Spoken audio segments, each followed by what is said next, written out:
Monsieur, Oui, euh, je, selon moi, l'idée est bonne, mais il y a un problème qui se pose. Le problème oui. est qu'avec les mycolactones, il y a pas de spécificité. Donc, ça veut dire que ça pourra arrêter le processus de n'importe quelle cellule. Et Uh-huh. ça, il faudrait spécifier le processus pour que ça n'attaque que les cellules cancéreuses. Je ne sais pas si vous voyez ce que je veux dire. Je vois parfaitement ce que vous voulez dire et c'est une très bonne réflexion. OK? C'est une très bonne réflexion et c'est pour ça que il faut réfléchir que, OK, lorsqu'on revient ici, je vais vous amener en arrière. Lorsqu'on revient ici, on voit, ça c'est toute la molécule. D'accord?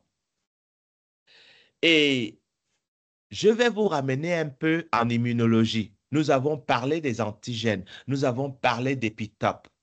D'accord? Alors, un épitope, c'est une région particulière de l'antigène qui est reconnue par l'anticorps ou qui est immunogénique, n'est-ce pas? All right. OK, très bien. Maintenant, la question est de savoir, si on va de ce principe-là, on pourrait poser la question, mais au fait, quand on considère toute cette molécule-là, parce que cette molécule-là n'est pas une petite molécule, hein, c'est une grosse. Regardez le nombre de carbone qu'il y a ici. OK? Il y en a beaucoup. On peut poser la question suivante. Quel est le rôle de cette chaîne dans la fonction des mycolactones? Quel est le rôle de cette chaîne dans la fonction du mycolactone? Et quel est le rôle de ce ring? What do you call that? De ce cycle, OK? Dans la mycolactone, OK? Because here you have a mycolactone ring, OK? Vous avez un cycle de mycolactone ici. Un cycle lactone, d'accord? Lactone ici, d'accord? Vous avez le cycle lactone ici, OK? Ce cycle lactone, est-ce que ce cycle lactone, seulement avec cette partie, nous avons une activité? Est-ce que seulement avec cette partie, nous avons une activité? Qu'est-ce qui se passe exactement? Et c'est là où tout le processus de recherche rentre en ligne de jeu. Et c'est là où votre camarade de classe qui a dit, Monsieur, oui, c'est vrai, on peut peut-être envisager ça, mais qu'est-ce qu'il en est de la toxicité qui ne serait peut-être pas spécifique contre les cellules cancéreuses et que ça peut s'étaler aux cellules normales, aux cellules saines, je devrais dire. Donc, là, on va dire, OK, est-ce qu'il y a moyen d'étudier cette molécule de telle sorte que on essaie de voir si on peut la convertir en une molécule qui est assez spécifique pour reconnaître les cellules cancéreuses tout en laissant tranquilles les cellules saines. D'accord? Et la recherche, bien entendu, ce n'est pas quelque chose qui est simple. D'accord? Mais il faut avoir une idée initiale et créer une approche.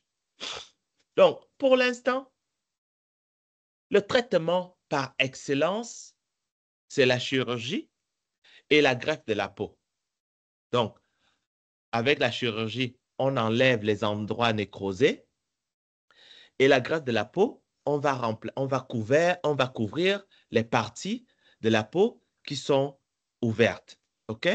Mais autrement, il y a l'utilisation des antimicrobiens. Et ces antimicrobiens euh, qui sont utilisés, il y a la rifampicine, il y a la streptomycine, il y a la moxifloxacine, la, euh, la clarithromycine, OK? Et souvent, on utilise ces antimicrobiens en combinaison. Par exemple, la combinaison rifampicine-streptomycine. Il faut savoir que la streptomycine n'est pas une très bonne nouvelle parce que c'est assez toxique et c'est aussi déconseillé pour les femmes enceintes parce que la streptomycine a tendance à affecter le fœtus et notamment au niveau des problèmes d'audition au niveau du fœtus. Donc, pour une femme enceinte qui reçoit la streptomycine, elle peut donner naissance à un enfant qui va perdre la capacité à entendre à cause de la streptomycine. Donc, on va dire que la streptomycine est un tératogène. Vous avez entendu parler des tératogènes?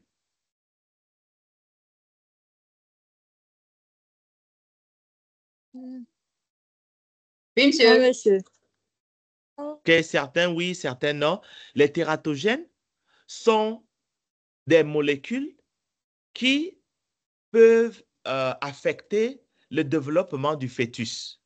Il y a des stages, il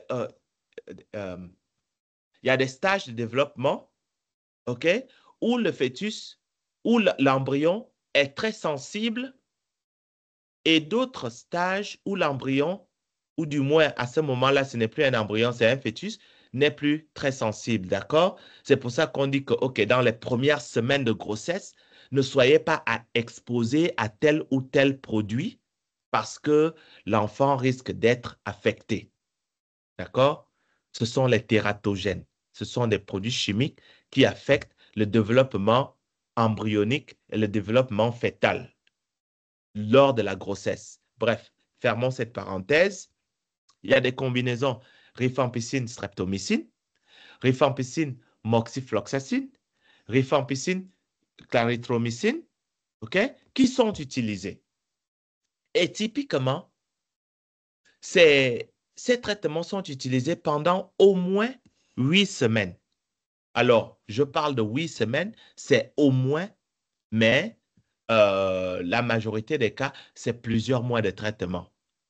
Question, qui sait combien de temps une tuberculose classique, un traitement de tuberculose classique, combien de temps ça prend pour que l'individu passe d'une forme active à une forme négative? Et Monsieur. là, on ne parle même pas de guérison complète. Oui, allez-y. Oui, je pense que c'est 6 mois.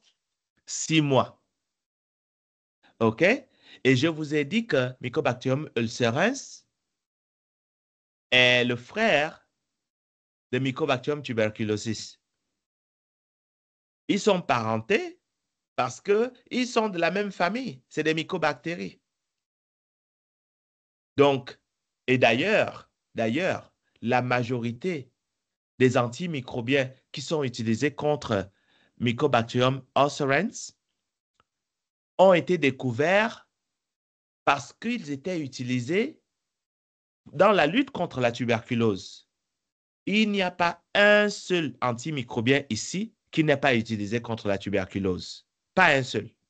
Et d'ailleurs, la streptomycine était le premier antimicrobien qui avait été utilisé après la Seconde Guerre mondiale dans la lutte contre la tuberculose.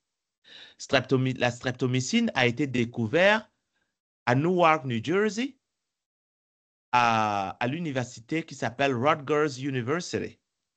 OK?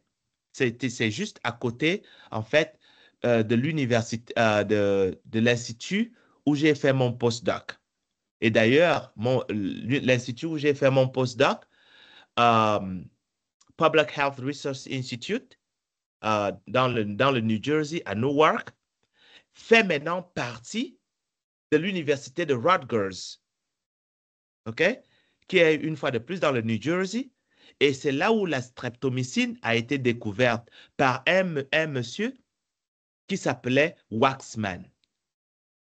Et ce monsieur Waxman, en fait, aujourd'hui, il y a un bâtiment à Rutgers University qui porte son nom, Waxman, OK? Qui a découvert la streptomycine. En réalité, c'est son PhD student, c'est son étudiant de thèse qui avait découvert, qui avait isolé la streptomycine, mais c'est Waxman qui a reçu le prix Nobel pour la découverte de la streptomycine dans la lutte contre la tuberculose et beaucoup d'autres affections microbiennes. Son étudiant n'a jamais été associé au prix Nobel que lui, Selman Waksman, avait reçu. Bref, c'est juste une parenthèse. Donc, aujourd'hui, nous n'avons pas de vaccin dans la lutte contre l'ulcère de Bureli, même si techniquement, dans certains endroits où on utilise encore le BCG pour prévenir la tuberculose, c'est avéré que le BCG permet de limiter les risques d'infection contre l'ulcère de Bureli. OK? Donc, tout ça pour vous dire qu'il y a un besoin urgent. Il y a un besoin urgent au niveau du développement des traitements efficaces contre l'ulcère de Bureli. Il y a aussi un besoin urgent dans le sens du développement de vaccins. Donc, pour vous qui êtes en biomède, biotech, vous avez du pain sur la planche. Alors, j'ai donné cette présentation que je partage avec vous en 2019. En 2025, le 14 février 2025, tout ce qui est dans cette présentation est encore vrai. En d'autres termes, si vous voulez faire la recherche sur l'ulcère de Bureli, aujourd'hui, vous pouvez encore faire la recherche sur l'ulcère de Bureli parce qu'il y a toujours des problèmes à régler. OK? Monsieur, Alors, oui? est-ce que vous pensez que, bon, je vais dire ça comment, comme élément de solution, on pourrait opter pour un vaccin ARN? Parce que pour moi, c'est une solution en fait. C'est-à-dire, on essaie d'isoler un gène d'intérêt de la bactérie pour l'induire dans l'organisme, afin que l'organisme produise des défenses immunitaires. Est-ce que vous pensez que ça peut fonctionner de façon Je concrète? peux, C'est vous le je peux scientifique, vous, monsieur. je peux vous dire que oui, ça peut être prometteur. Ça peut être prometteur. La limite étant qu'il faut trouver des gènes qui produisent des protéines assez immunogéniques pour pouvoir créer une protection. C'est une très, très bonne réflexion, quelque chose à regarder de près et à se dire que moi, je vais aller vers le développement d'un vaccin à ARN. Oui, c'est possible. Et pour être... Monsieur, oui, allez-y. vous avez dit que ce qui rend la bactérie là néfaste, c'est parce qu'elle empêche l'action de la phagocytose en fait. Donc elle inhibe la Oui, phagocytose, d'où son oui, immunogénicité. Donc je me oui. demandais, est-ce qu'avec en biotechnologie médicinale, on a vu une méthode dans le système opéron-LAC, donc qui permet Oui, d'inhiber, on va dire ça comment, l'activité d'un gène, donc empêcher la transcription de certaines protéines. Est-ce que vous pensez qu'avec cette méthode-là, couplée au vaccin à ARN, on pourrait produire quelque chose de consistant? Parce que vous avez al- énoncé tout à l'heure en disant que son immunogénicité est un problème, en fait. oui. En réalité, euh, le problème qui va se poser pour l'opéron LAC, c'est que c'est beaucoup utilisé pour la recherche, mais il faut dissocier entre le travail in vitro, le travail in vivo et le travail clinique. D'accord? Parce que pour le travail en laboratoire, que ce soit in vitro et in vivo, c'est envisageable. Maintenant, au niveau clinique, l'histoire devient un peu plus compliquée. D'accord? Est-ce que vous avez vu que l'opéron LAC peut être utilisé dans des cas cliniques? On a vu que l'opéron LAC peut être utilisé dans un cadre industriel pour produire des biomédicaments, par exemple, mais dans un cas clinique, je ne Oui, pense pas. Je ne sais pas trop, en fait. Je ne sais voilà. pas trop ce que vous entendez par cas clinique, mais je ne pense pas. Cas clinique, c'est-à-dire de traiter vraiment dans un hôpital un sujet humain, de traiter le sujet humain avec ça. Donc, si c'est pour produire le médicament, parce que là, il faut dissocier les choses. OK? Est-ce qu'on veut utiliser l'opéron LAC pour produire une protéine particulière, un antigène particulier? C'est quoi l'objectif derrière? Parce que on utilise l'opéron LAC pour plusieurs choses. OK? L'objectif derrière l'utilisation du système opéron LAC, c'est empêcher la transcription. Je ne sais pas si vous comprenez. L'opéron LAC en lui-même, il permet... Je comprends, j'utilise l'opéron LAC, je sais à quoi ça sert. Je n'ai pas dit que vous ne connaissez pas, monsieur. Oui, oui. Donc, tout dépend de ce qu'on a envie de faire. On peut utiliser l'opéron LAC pour l'induction de l'expression de certains gènes. On peut utiliser l'opéron LAC pour la suppression de l'expression de certains gènes. Tout dépend de ce qu'on veut faire. D'accord? On l'utilise dans les deux sens parce que selon ce que vous allez choisir comme facteur de transcription, ça va définir en fait votre outcome, votre produit en fait. Donc, c'est d'abord ça qu'il faut définir. Est-ce que vous voulez produire quelque chose? Est-ce que vous voulez empêcher l'expression de quelque chose? Ça, c'est quelque chose qu'il faut définir. OK? Oui, monsieur. Donc, d'ailleurs, pour la petite histoire, si vous lisez une partie de ma thèse, qui est le travail que j'ai fait sur un antibiotique qui s'appelle l'éthionamide, d'accord? L'éthionamide est un anti-tuberculeux de deuxième ligne.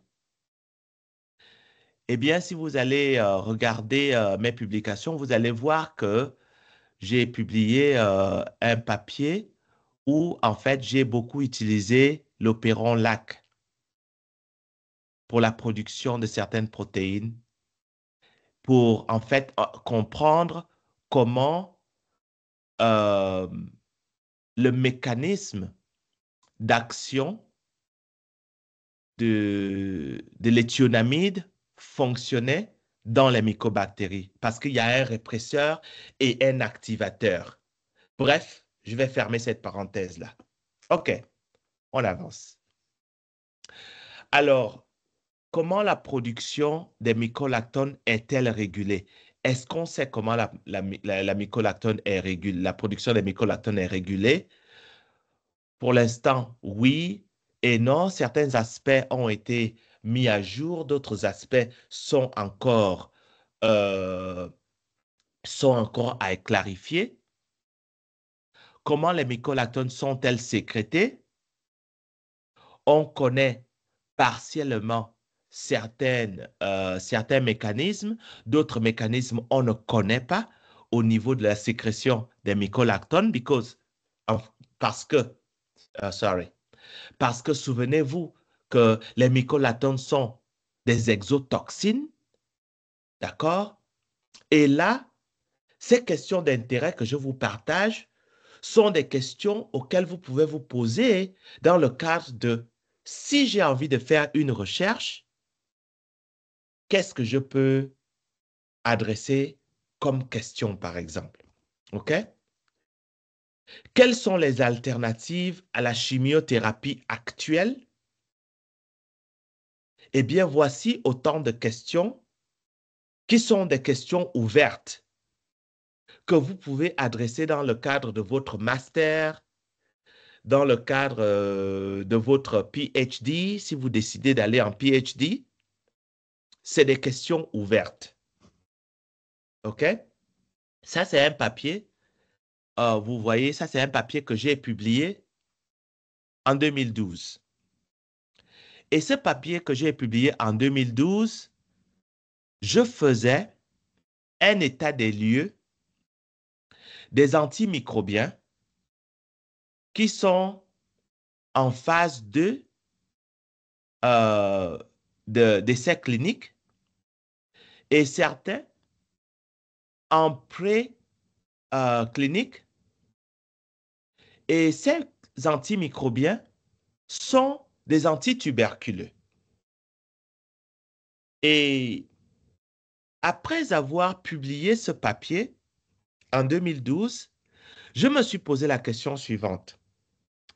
Est-ce qu'il est possible, vu que la tuberculose, ou du moins l'agent étiologique de la tuberculose, Mycobacterium tuberculosis, et Mycobacterium ulcerans sont apparentés, est-ce qu'il n'est pas possible de regarder certains antimicrobiens qui sont prometteurs contre la tuberculose, voir si ils seraient également prometteurs contre l'ulcère de Bureli? Vous me suivez?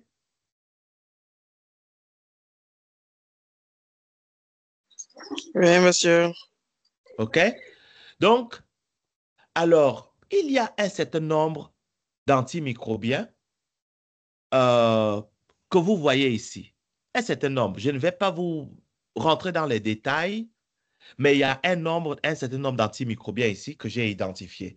Alors, parmi ces antimicrobiens, vous avez certains ici que j'encercle qui peuvent être d'intérêt. Et donc, ces antimicrobiens, j'ai décidé de regarder ces antimicrobiens et voir en fait s'ils avaient une activité anti-Mycobacterium ulcerans. Et les choses que j'ai trouvées étaient intéressantes. OK? Donc, certains antimicrobiens sont ici. OK? Et bon, ça, c'est la technique que j'ai utilisée pour en fait tester ces antimicrobiens-là contre l'ulcère de Bureli, le test à la résasurine, qui est un test très simple qui peut être utilisé à IRBK. Ce n'est pas compliqué. Ça peut être utilisé à IRBK. OK? Et donc, la résasurine, je vous passe les détails. Mais un point important, c'est que la résasurine est bleue en absence d'oxydation. OK? En fait, la forme oxydée de la résasurine est bleue. La forme réduite de la résasurine est rose. Et cette résasurine ne peut être réduite que si des organismes vivants sont présents et se multiplient dans l'environnement.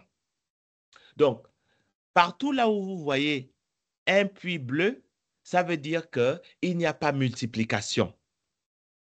Là où vous voyez un puits rose, ça veut dire qu'il y a multiplication des bactéries. OK? Donc, sur cette base, je me suis posé la question, OK, certains antimicrobiens contre la tuberculose, on va les tester contre l'ulcère de Bureli, ou du moins Mycobacterium ulcerans, et on va voir ce que ça donne. Bon, le principe derrière, voici le principe derrière, mais je ne vais pas vous embêter avec le principe de fonctionnement de la résasurine. Mais ça, je l'ai mis pour d'autres chercheurs comme moi, OK? Et puis, j'ai fait des tests.